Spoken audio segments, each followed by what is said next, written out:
sekeliling kita, saudara, kita merasa sendiri, kita merasa sepi, kita merasa sendirian. Saudara, sebenarnya saudara tidak sendirian. Boleh semua orang tinggalkan engkau, tetapi firman Tuhan berkata, Dia sekali-kali tidak meninggalkan engkau. Amin. Amin. Saudara, menarik kalau kita membaca dalam kitab Zefanya ini. Saudara, ini berbicara tentang orang-orang Israel yang pada waktu itu mulai meninggalkan Tuhan. Tetapi ada beberapa orang yang tetap setia kepada Tuhan, saudara. Mereka lebih memilih untuk menyembah berhala. Mereka memilih untuk membangun mezbah kepada Baal daripada mereka fokus untuk menyembah Allah Israel, yaitu Allah Yahweh. Nah, saudara, hari ini pergumulan bisa banyak. Kalau kita nggak tahan terhadap pergumulan, saudara, maka iblis akan mencari celah untuk membawa kita melupakan Tuhan dan mengambil jalan pintas. Tetapi saudara, ingat, berkat tidak akan mungkin kita dapatkan tanpa ketaatan. Amin. Saudara, hanya keselamatan yang gratis. Tetapi bagaimana hidup kita mau merasakan penyertaan Tuhan, berkat Tuhan, saudara, kita diberi tanggung jawab untuk meresponi kebenaran Tuhan, menghadirkan Tuhan. Makanya menarik, saudara, mari kita lihat teks firman Tuhan. Dikatakan begini, Tuhan Allahmu ada di antaramu, saudara. Tuhan mau bilang kepada sisa-sisa orang yang waktu itu masih tetap konsisten dalam imannya, yang masih tetap menjaga imannya, tetap di dalam Allah Yahweh, saudara. Dia bilang, Tuhan Allahmu ada di antaramu. Saudara, kata di antara ini menggunakan bahasa Ibrani, yaitu Bakirbek, artinya Tuhan pusat dan bagian yang terdekat dalam hidupmu. Saudara, kalau saudara hari ini merasa takut, sendirian, cemas, maka tempat yang paling aman untuk kita tetap kuat berada di dekat Tuhan. Amin, saudara. Amin. Justru semakin banyak pergumulan kita harus semakin dekat dengan Tuhan. Ini yang Tuhan bilang, kamu harus dekat, aku ada di antaramu, dekat dengan engkau. Dan dia bilang, jadikan aku pusat hidupmu. Saudara, orang yang dekat dengan seseorang, pasti dia akan terpengaruh, pasti dia akan memiliki beberapa gaya hidup yang sama dengan orang yang dia dekati. Nah, kalau kita ikut Tuhan, saudara, pasti kita juga akhirnya memiliki karakter seperti Kristus. Amin, saudara. Saya dekat dengan anak saya. Anak saya itu kelakuannya hampir mirip sama saya. Jadi kalau orang bilang ini anak saya itu no need DNA test, nggak perlu, karena kelakuannya sama. Kalau di rumah saya makannya begini, dia ikut begini juga. Saya tidur begini, begini juga dia. Saya bingung ngatur apa gimana ya. Tapi kenapa? Karena di anak saya banyak kemiripannya. Saudara, orang yang dekat dengan Tuhan, saya percaya bahwa dia juga akan semakin memiliki kudusan, kesucian, dan kekuatan yang dari Tuhan. Amin. Amin. Saudara, dekat dengan Tuhan ini ditandai dengan orang yang apa? Yang suka dengan firman Tuhan, saudara. Banyak orang Kristen gagal karena dia begitu suka pengalaman bersama dengan Tuhan, tapi dia nggak suka firman Tuhan. Nah, kalau kita ikut Tuhan, kita harus seimbang, saudara, antara pemahaman kita terhadap firman Tuhan dan juga pengalaman kita dengan Tuhan. Amin, saudaraku. Kalau saudara cuma tahu banyak firman Tuhan, tetapi saudara nggak hidup dalam ketaatan pada firman Tuhan, saudara dan saya nanti menjadi iblis yang cerdas, saudara. Tetapi saudara, kalau kita hanya mengandalkan pengalaman bersama dengan Tuhan, tapi tidak pernah untuk mau bergumul bertekun dalam firman, nanti kita jadi malaikat yang bodoh. Halo, masih hadir, saudara? Nah, maka keseimbangan ini penting, saudara. Tuhan mau bilang buat orang-orang waktu itu, kalau dekat dengan aku, ingat firmanku dan alami aku setiap hari. Amin, saudara.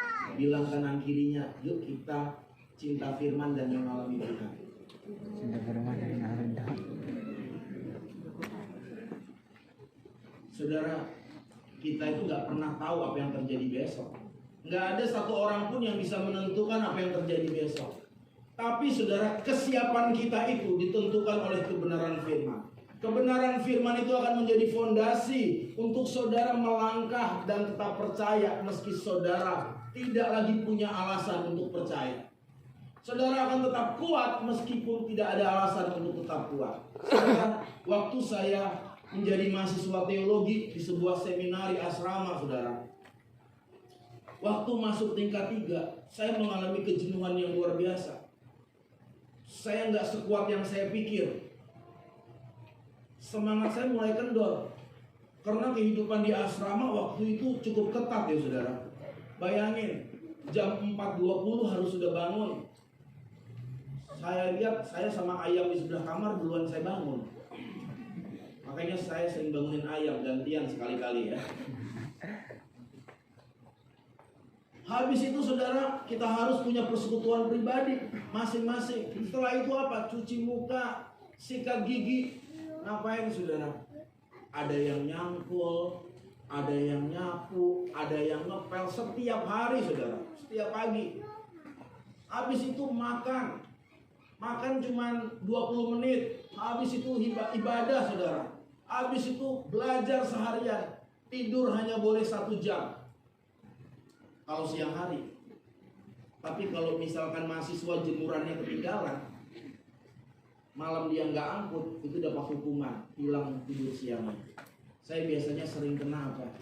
Hukumannya nyuci anjing, saudara, mandiin anjing. Makanya anjing itu kalau lihat saya kelihatannya penuh dengan kasih mesra gitu ya. Karena saya suka mandiin dia. Saudara, waktu itu saya jenuh banget hidup dalam asrama. Saya udah pikir, Tuhan, udahlah, aku udah nggak kuat, aku mau pulang. Aku mau lagi Tuhan kembali untuk ngambil kuliah umum aja lah. Saya masih punya transkrip waktu saya kuliah hukum. Saya pikir udah, saya mau sambung lagi. Sampai satu malam saya baca firman, saudara. Saya ingat ketika murid-murid itu saya baca, murid-murid sudah ketakutan karena ada badai. Yesus bilang apa? Di mana imanmu? Masih ingat ayat itu, saudara? Halo? Iman. Tuhan mau kita bukan hanya percaya dia ada, tapi kita mempercayakan diri kita kepadanya. Saudara, waktu saya baca firman itu, saya rasa malu sama Tuhan. Dan saya memutuskan untuk tetap ada. Dan puji Tuhan, saya bisa finishing well, saudara. Dan Tuhan itu dahsyat. Orang yang seperti saya, yang bertahun-tahun hidup mengkonsumsi narkoba, saudara. Orang yang divonis sudah nggak bisa sembuh. Orang yang pernah menjalani hukuman, saudara. Ternyata bisa juga ranking 2 gitu loh. Tepuk tangan buat Tuhan Yesus ya. Saya aja waktu menerima dipanggil ranking 2, saya sampai cubit-cubit badan saya gitu. Saya nggak percaya. Kenapa saudara? Karena terlalu banyak kata-kata pesimis yang saya terima.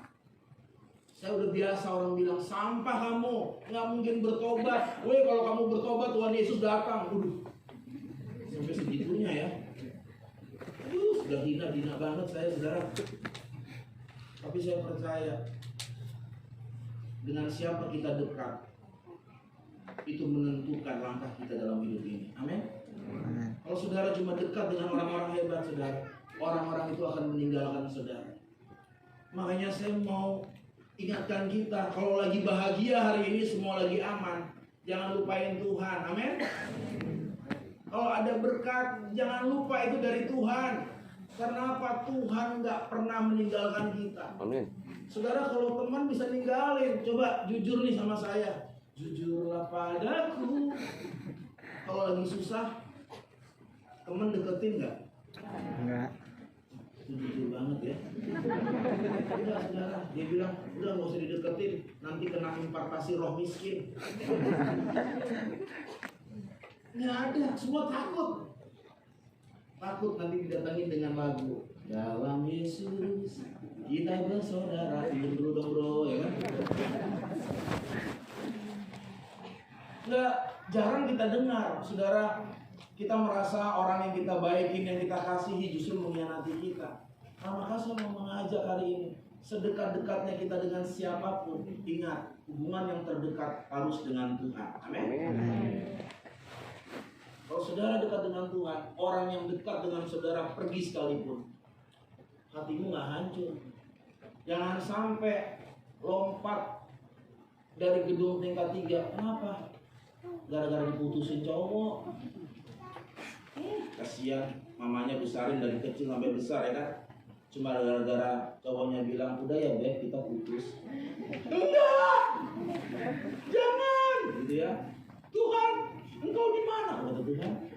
jadian, gue yang di mana? Perasaan waktu jadian nggak pernah nanya Tuhan tuh, Tuhan dia pas nggak buat aku? Malah doanya, Tuhan, aku percaya, aku perintahkan Tuhan, beri roh kesukaan pada dia kepada aku. Tuhan diperintah, Tuhan tolong turun atasi masalah percintaanku. Kalau Tuhan nggak turun, aku yang naik. Makanya kalau pakai hidup juga ya, turun terus naik ya, kalau nggak ya. Saudara, kita butuh bukan lingkungan yang menguatkan kita saja, tapi kekuatan di mana dalam diri kita pun bisa menguatkan orang lain. Amin, saudara. Amin. Kalau saudara dekat dengan Tuhan, saudara, saya percaya saudara bisa tetap bersuka cita di tengah masalah. Dan Alkitab mencatat ada seorang bernama Rasul Paulus. Saudara, dia dipenjara karena Kristus. Dia mengalami penganiayaan. Bahkan di dalam surat Galatia dia pernah bilang, di dalam tubuhku ada tanda-tanda Kristus. Stigmata bahasa Yunaninya. Saudara, itu artinya apa? Paulus bilang, kamu tahu nggak? Aku juga pernah dicambuk kayak Yesus. Ada juga bekas cambukan. Dan aku lakukan ini bukan karena kejahatan, tapi karena Kristus. Tapi saudara lihat, di surat Filipi ditulis waktu dia di penjara di Roma. Saudara kalau baca itu namanya surat sukacita. Makanya di dalamnya tertulis 50 kali lebih kata sukacita. Bersukacitalah di dalam Tuhan, bersukacitalah senantiasa. Saudara, kenapa Paulus bisa bersukacita? Karena dia bilang dalam Filipi 4 ayat 13, segala perkara dapat kutanggung di dalam Dia. Amin. Amin. Di dalam Tuhan, saudara. Tuhan ibarat sebuah rumah di mana kita ada di dalamnya. Ketika ada badai, ketika ada cuaca yang terik, saudara, engkau tetap terlindungi. Dan Tuhan melakukan itu dengan suka hati. Dia melakukan itu dengan kesenangan, saudara. Kalau saudara dekat dengan Dia. Makanya bagi penggemar Korea, K-pop, jangan sampai film atau penggemar film Korea nonton bisa berjam-jam, saudara. Tapi giliran baca Alkitab baru baca Mazmur 1.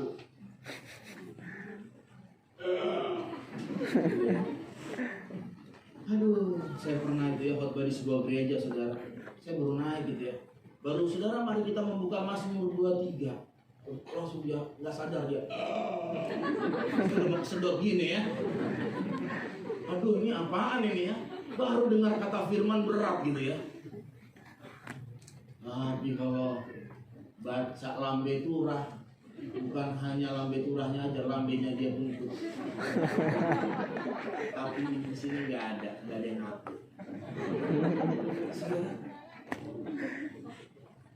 Kita harus punya rasa suka akan firman Tuhan. Itu tanda kita dekat dengan Dia. Kayak kita lah kalau punya sahabat ya kan.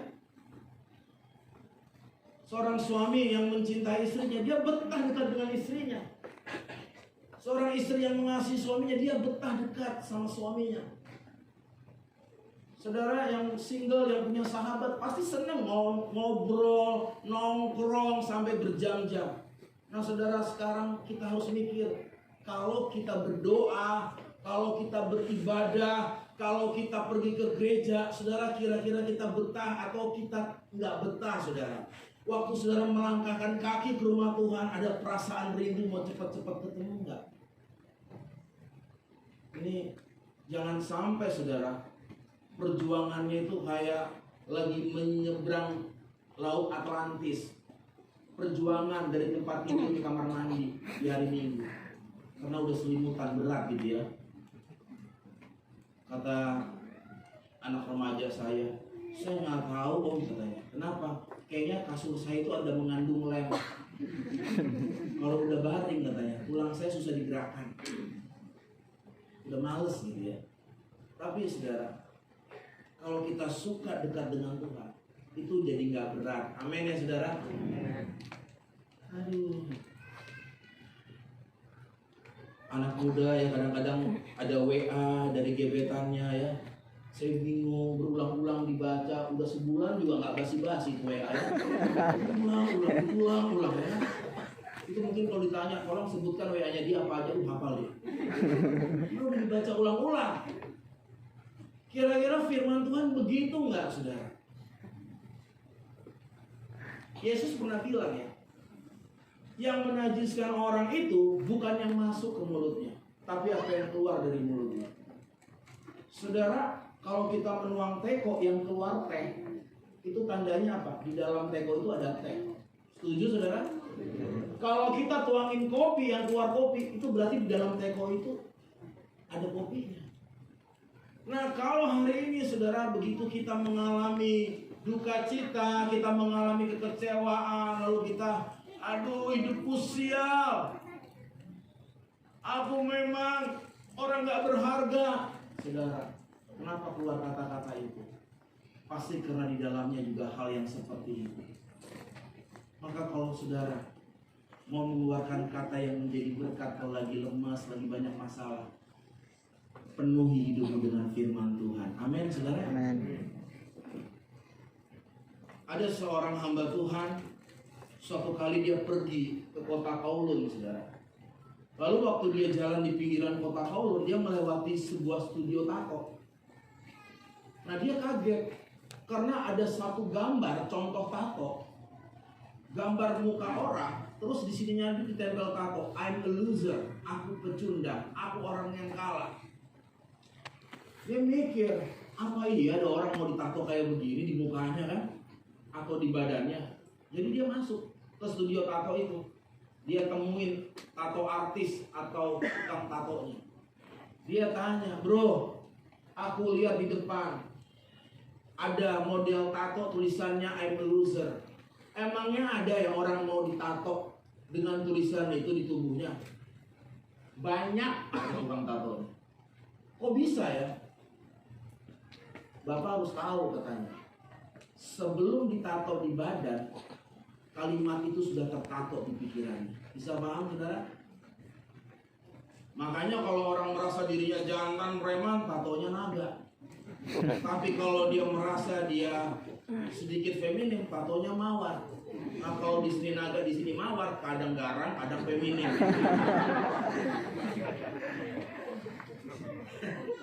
Tapi itu betul, saudara. Saya orang yang juga masa lalu saya keras dan berat, sehingga saya menato tubuh saya. Waktu saya gambar tato saya berupa gambar jam, tukang tatonya iseng lagi, gua gambar jam G-Shock ya bro, masa ada jam tangan? Saya bilang kan, jangan dong yang keren dikit. Kenapa saya menulis itu? Saya memilih gambar itu sebelum saya bertobat, karena saya sudah mulai merasa waktu hidup saya mulai terbuang, saudara. Saya mulai sadar bahwa saya nggak pernah bisa kembali ke masa lalu. Tapi saya nggak tahu mau ngapain hari ini. Tapi puji Tuhan, lewat sebuah ibadah, saudara, di dalam rumah tahanan saya mendapat jamahan Tuhan waktu itu. Situ saya mengangkat tangan saya bilang, Tuhan, kalau aku sudah nggak berguna, udah dimatiin aja. Tapi kalau masih kau mau pakai, selamatkan aku Tuhan, tolong aku. Saudara, saat kita menyerah, Tuhan turun tangan. Amin. Saat kita benar-benar Tuhan angkat tangan di hadapan Tuhan, maka Tuhan akan turun tangan dalam hidup kita. Maka hari ini jangan pernah saudara khawatir hari esok, tapi saudara persiapkan hari ini. Ingat, hari ini seolah hari terakhir, sehingga saudara berikan dalam hidupmu, perkataanmu, perbuatanmu, rencanamu yang terbaik bagi Tuhan Yesus. Amin, amin, amin. Tangan buat Tuhan.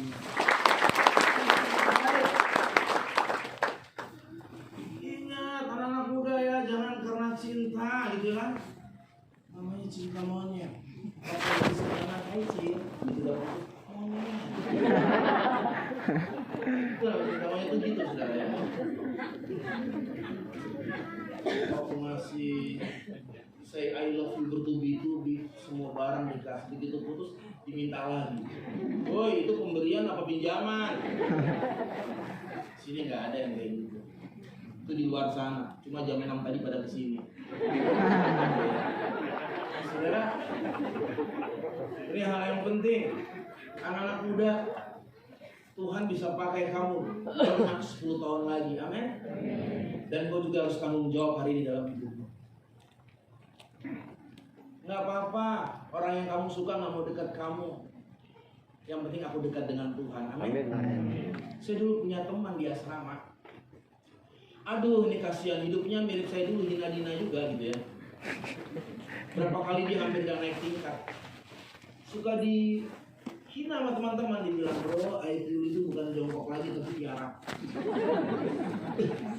Sadis ya. Kalau dia lagi baca buku, makanya kayak bingung-bingung gitu kan. Kalau oleng pegangan, teman saya gitu ya. Dia pernah disuruh baca Pancasila di upacara. Masa begini? 1, Pancasila. Akhirnya dihitung sampai 6, dia bingung. Terus satunya udah dihitung. Itu mah judulnya Pancasila. Pernah nyatain suka sama cewek gitu kan. Dia bilang, Dek, kakak suka sama kamu. Terus nih anak ini bilang, maaf kakak, saya masih sekolah. Oh, kakak kira sudah libur. Nah, nyambung sudah. Serius. Dia tuh hampir gak mau tinggal, saudara. Pokoknya kasihan. Tapi dia gak pernah membalas hinaan, cacian, sindiran itu dengan marah, emosi, atau membalas dengan kata-kata yang kasar, atau menyumpahi orang itu. Dia cuma bilang, kalau dibilang ayah punya tiara, ya doain dong, ya kan? Kamu lah doain aku, gitu ya. Kamu dong doain aku, gitu terus. Dan dia tetap bertahan dalam panggilannya, saudara. Hari ini, saudara, saya lihat di media sosialnya, Tuhan pakai dia luar biasa. Tuhan sediakan pasangan hidup yang baik sekali. Memang sih kalau difoto kayak Beauty and the Beast ya. Tapi nggak apa-apa. Sebis-bisnya dia ya kan, beauty ya kan.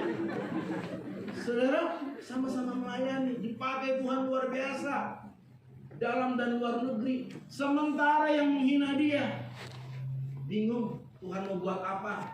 Masih tanya, bro, ada nggak penerimaan dosa? Bro, ada nggak gereja yang butuh untuk digembalakan? Semua masih bingung visinya. Semua yang menghina itu. Saya waktu lihat itu, oh Tuhan, untung dulu aku menghina dikit aja. Ini masih dipakai sedikit. Kita ini lemah ya, udah terpengaruh ya. Tapi untung saya ingat, saya harus mengucapkan berkat buat dia waktu itu. Jadi jangan ratapi hari ini kata-kata yang tajam, hinaan orang, stigma orang dalam hidup kita. Karena itu tidak berlaku di mata Tuhan. Amin, saudara. Amin. Jadi saya mau bilang, yang lagi pacaran, kalau sudah pacaran bilang, kamu bodoh, kamu otak udang. Jangan mau ya kan? Jangan bucin. Jadi budak cinta. Saya udah suka Pak, biar dia hina. Saya pegang itu sebagai suatu berkat. Ada loh yang begitu. Biar udah dihina, direndahkan, dia lupa tubuhnya itu bait Allah, saudara. Bahwa di dalam dirinya itu udah rupa dan gambar Allah. Gimana mungkin dia mau menghargai Tuhan sementara yang nyata dalam hidupnya dirinya sendiri dia tidak hargai. Amin, saudaraku. Amin. Ibu-ibu, firman Tuhan bilang hormati suami. Nggak mungkin bisa menghormati suami yang kelihatan sementara Tuhan yang nggak kelihatan aja. Saudara, kita menghormati nggak mungkin, dimulai dari menghormati suami dulu. Amin.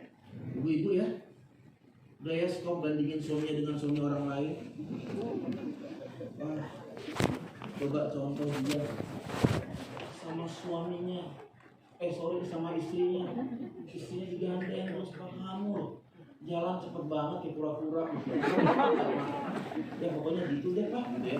Pokoknya dia mikir gimana caranya sikap gitu ya suaminya ya. Ya, kamu tahu aja. Coba dia kalau hidup setiap hari berantem juga. Namanya juga manusia, besi menajamkan besi, manusia menajamkan sesamanya. Amin, saudara. Amin.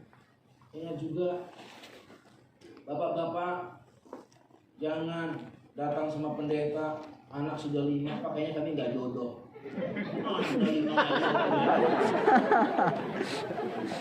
Kalau tidur malam salaman dulu, selamat tidur, gitu ya. Udah renggang Pak. Dipulihkan lagi dengan sama-sama mendekati. Amin, saudara.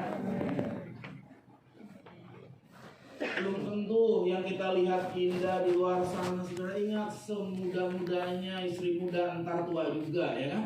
Iya. Kita harus setia, belajar untuk menghargai. Mungkin dulu bodinya Marilyn Monroe, sekarang Doraemon, enggak apa-apa. Ingat kenapa dia gitu? Itu udah ngelahirin anak kita 9 bulan. Kita bapak-bapak dikasih 9 bulan gak sanggup. Ini lagi baca koran, lagi lihat Facebook aja, anak tegur bisa pusing, ya kan? Oleng. Itu sudah penolong. Makanya ibu-ibu ingat, ibu-ibu di Alkitab dibilang apa? Penolong, jangan jadi perongrong, ya. Tetangga beli ini, suruh suaminya beli. Tetangga punya ini, kita harus punya, Pak. Giliran suaminya ditangkap polisi, kamu kurang berdoa, Pak. Kata suaminya, salibkan aku. Sayangin. Ingat, jadi penolong. Kata penolong di Alkitab itu Ezer. Dan kata Ezer itu cuma pernah dipakai buat Tuhan sebagai penolong Israel. Saya perhatikan saudara, wanita itu cenderung multitasking. Dia bisa melakukan beberapa hal secara bersamaan. Itu nggak cuma di kota, di desa juga. Waktu saya tugas di pedalaman, saya melihat ada seorang ibu, saudara. Luar biasa ya. Tangan kanan goreng, tangan kiri gendong bayi, kaki kanan tendang anjing. Bisa. Oh hebat. Menurut saya saudara hari ini, kalau saya udah persiapan ngajar, persiapan khotbah, aduh saya kalau anak saya udah tegur atau ngajak main itu udah blank saya. Karena nggak multitasking. Nah makanya saya membutuhkan penolong. Nah bagi saudara, teman-teman yang masih single, aku juga Pak butuh penolong. Kalau Tuhan belum kasih yang tepat, engkau tahu itu bukan yang tepat, biarlah Tuhan dulu jadi penolongmu. Amin? Amin. Sabar, jangan asal comot, itu bukan lotre arisan, ya kan? Udah Pak, daripada nggak ada, sikat aja ya. Yang penting Pak, sudah nggak ada lagi hinaan buat aku. Ya kan? Karena setiap dia buka Instagram, ada video orang pacaran, tulisannya, captionnya, apa kabar bro? Terus ada truk aja ada gandengan, masa lo kagak? Hidupnya hancur. Orang kalau dekat Tuhan, harga dirinya gak akan hancur soal begitu. Karena apa? Karena dia punya visi, punya penglihatan, punya arah kemana Tuhan akan bawa hidupnya. Amin? Dia gak jadi orang yang sama, seragam. Saudara ingat loh, kita ini mukanya gak ada yang sama semua. Yang sama semua itu apa? Sapi, kucing, hampir mirip semua ya kan? Iya benar. Kita diciptakan berbeda dari tampilan aja, casing aja kita sudah memiliki keunikan. Bahkan saudara kembar, saudara saya berteman dengan beberapa saudara kembar, itu nggak ada yang kembar sama-sama persis. Kalau kita hidup bergaul sama dia, pasti ada perbedaannya. Saudara punya teman kembar? Nah. Setuju apa yang saya bilang kan? Nah ini menunjukkan bahwa kita itu very special di mata Tuhan. Amin? Kalau nasi goreng saudara spesial pakai telur saudara, harganya mahal. Nilai saudara itu lebih dari yang biasa. Saudara bisa tahu nilaimu kalau dekat dengan Tuhan. Nah saudara berikutnya, kalau saudara dekat dengan Tuhan di dalam tengah tantangan hidup, mari kita melihat teks firman Tuhan ini. Dikatakan saudara, ada kemenangan dalam hidup kita. Amin. Dikatakan Allah sebagai pahlawan. Dalam bahasa Ibrani-nya pahlawan ini Gibor. Makanya dalam hidup orang Israel ada istilah pada Allah El Gibor. Allah yang perkasa, kuat, prajurit, warrior saudara. Jadi Tuhan itu memposisikan dirinya sebagai prajurit. Yang artinya apa? Dia terlatih, dia bisa perang, dan dia siap mengawal. Nah itu istimewanya. Makanya Tuhan itu meskipun dia begitu tinggi, begitu dahsyat, dia merendahkan dirinya luar biasa loh saudara. Dan itu dinyatakan dalam diri Tuhan Yesus. Ya enggak sih? Tuhan ya jadi manusia itu dahsyat banget. Karena sepanjang saya ketemu, saya baca buku sejarah, kebanyakan manusia yang mau jadi Tuhan, ya kan? Hitler mau jadi Tuhan. Dia ngorbanin ribuan nyawa supaya dia hidup. Tetapi di dalam Tuhan Yesus dia rela mati supaya jutaan umat manusia sepanjang abad beroleh keselamatan. Luar biasa. Amin, saudara. Tuhan turun natur jadi manusia. Kalau manusia turun natur jadi apa? Jadi hewan, saudara. Masih hadir? Kok kayaknya saya kayak ngasih PR berat banget ya. Tuhan turun natur, naturnya kan Allah ya. Dia turun natur satu level jadi manusia. Nah kalau manusia turun level itu jadi hewan, saudara. Ini saudara nggak usah jadi hewan, disuruh jadi pengemis lah di simpangan itu di alun-alun. Om, sudah seminggu nggak ke Pizza Hut, lagi dong duitnya. Saudara pakai baju compang camping, saudara nggak rela, saudara nggak akan mau. Saudara merasa begitu hina, tapi Tuhan kita tidak seperti itu. Alkitab di sini dalam kitab Zefanya mencatat dia El Gibor. Saudara, Tuhan yang maju dalam hidupmu. Amin. Jadi berhenti ya baca zodiak ya anak muda ya. Bilang PDKT bukan ditanya kamu gereja di mana, kamu layan Tuhan enggak, kamu sionya apa? Babi.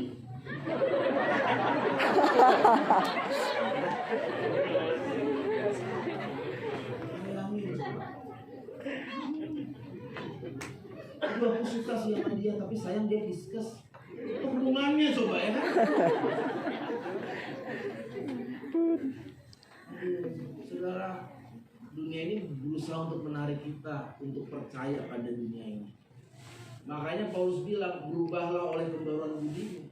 Saudara, kalau kita membaca di dalam teks firman Tuhan itu, Paulus bilang, perubahan itu harus menjadi bagian hidup kita. Dan kemenangan itu ada di tangan kita, saudara. Karena Tuhan nggak mau saudara hidupnya kalah. Kalau saudara hidupnya kalah terus, saudara, berarti tandanya saudara masih diproses Tuhan dan belum selesai. Amin, saudara. Amin. Tuhan mau kita menang supaya kita bisa menyaksikan, saudara. Makanya kata mengalami Tuhan itu menggunakan kata ginosko. Mengalami artinya benar-benar itu menjadi satu pengalaman hidup kita pribadi. Nah ini hal penting, saudara. Kita mengalami dia secara pribadi. Coba kalau saudara dengar orang bicara soal COVID, terus dia ngomong panjang lebar, kamu pernah kena nggak? Nggak pernah. Kira-kira kayak gimana ya perasaan kita? Pasti kurang yakin banget, betul ya saudara? Tapi kalau dia bilang dia jelasin tentang COVID, udah pernah kena 2 kali, kita pasti, ya gimana bro?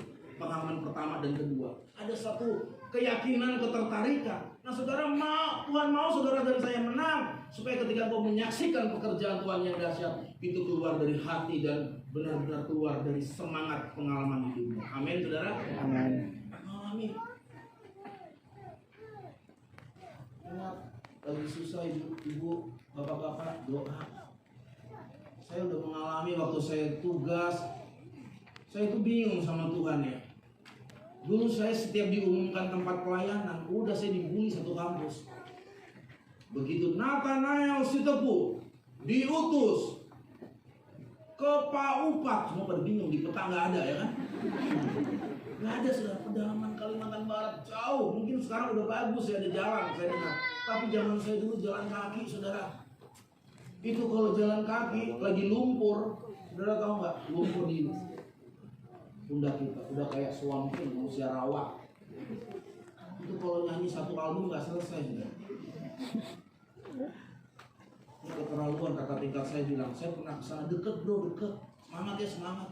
Deket saya sudah dari nyanyi jangan lelah bekerja di ladangnya, udah ulang sampai 5 kali. Kok belum nyampe kan? Akhirnya jangan lelah. Tapi saya sampai. Nah, saya mau cerita. Beberapa waktu lalu saya menyampaikan kuliah di sebuah STT Tawangmangu, saudara. Jadi saya menceritakan pengalaman saya waktu melayani di sana kepada mahasiswa. Saya cerita dalam pelayanan saya waktu itu di tempat yang disebut Paupat tadi, saudara. Suatu kali waktu itu sekitar tahun 2005 ya, 2006 ada isu penculikan anak, saudara, untuk pembangunan jembatan di wilayah Jawa. Saya lupa Pak. Jadi isu itu santer. Nah, saya kan pelayanan harus lewat pedalaman itu. Pokoknya biasa ketemu ular, ketemu babi, ya kan. Kalau ketemu babi itu kita kaget, dia kaget juga. Ini kagetan ya. Dan kenalan dulu, saya tuh babi nggak ngerti ya kan. Suatu kali saudara saya jalan, saya dicegat warga. Warga di mana kampung itu nggak ada orang Kristen yang sama.